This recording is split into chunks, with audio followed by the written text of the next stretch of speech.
Brandon Oquindo here from Salt Lake City, Utah, entrepreneur, real estate broker extraordinaire. Today we wanted to talk about the pros and cons of being a real estate agent, otherwise referred to as a realtor.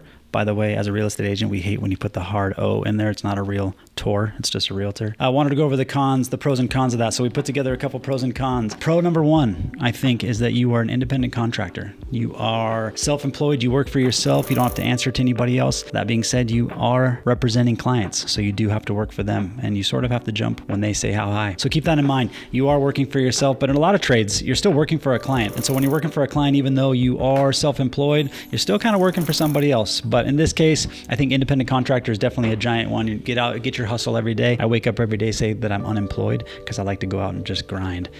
So that's number one. Number two, access to deals. So if you're looking to get into real estate, one of the best ways you can do that is getting access to those deals. Now you can wait on the sideline and let people bring deals to you, or you can become a real estate agent and have access to the MLS. So you get access to the deals. I think that's really important. I can't tell you how many deals I've found on the MLS as they hit the market. Obviously too, as you call as another real estate agent, they just sort of want to work with you a little bit more. I can tell you that I don't love working with people that are unrepresented. And so number three, being able to get commission on those deals. So you're actually finding deals and you're getting paid on those deals. So whatever the commission is on that contract, you're actually getting to pocket that commission. So on a lot of times when I represent myself, when I'm purchasing properties, I'm getting to collect that commission, which helps in the overall profit. So in the overall profit of the project, sometimes I can, leverage myself a little bit more because I'm saving that commission. And then also when I go to sell properties, I do pay myself a commission on everything that I sell, but I pay myself a reduced commission. And then sometimes you're able to find the buyer and you don't have to pay the seller's agent commission. So you can definitely get some savings there with commission.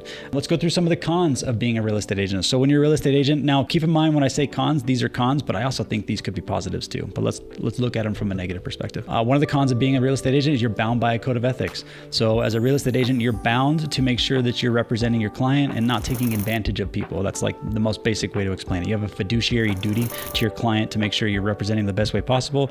And even when you're approaching somebody that you don't represent, you can't take advantage of them because you know the market. So you're bound by sort of this code of ethics that holds you to a higher standard. Now, I personally think that's a good thing, but if you're looking at it from a perspective of an investor, you're not bound by those same code of ethics. So when you're looking for a property or you're trying to find a deal, in some cases you could take advantage of a buyer, not necessarily, or a seller, not necessarily that's a good thing, but you're able to do that, where as a real estate agent, you're sort of bound by a professional code of ethics. You can't do that. So I would consider that a con. Second con would be, as a real estate agent, there's a lot of fees. So you have to pay fees to be part of the MLS, pay fees to be part of the NAR, which is the National Association of Realtors. So there's a ton of fees that go into actually being a real estate agent. And those can be looked at as a negative too. Again, I kind of look at those as a positive because I think that higher fees keep people out of trades. So if you're really invested in your business or you're taking this business very seriously, then I would say the fees are something that's worth it for you to pay. And that keeps a lot of the kind of these individuals that aren't doing this seriously out of the business. But you could look at it as a con, the fees and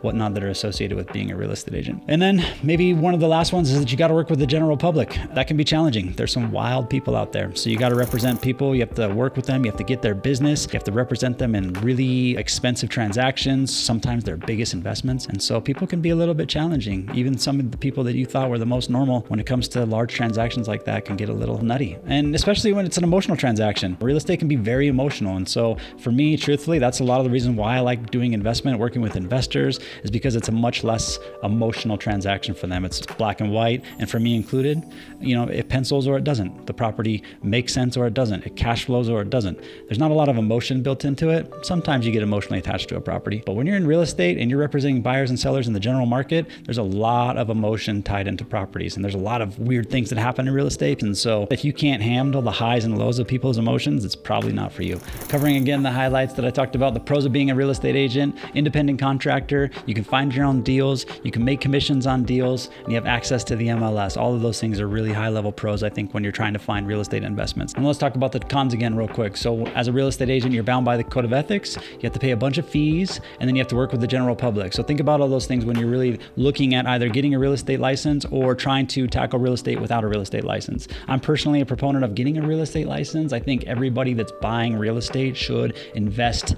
in that industry and really become as knowledgeable as possible. Even if it's just to buy your own real estate, why not get a license? It's super easy. You don't have to maintain it. You can put it as inactive, but at least you have that license, you have that experience, you know what you're doing. You're not necessarily going to get taken advantage of. So if you ask me, I think everybody should have a real estate license. Those are the pros and cons of being a real estate agent. Leave some comments below. I'd like to know if you want to become a real estate agent. Why? Why do you think you should or should not? And don't forget to hit that like and subscribe button, and hit the notification button too. It helps me out. It shows when we're dropping new content. Thanks.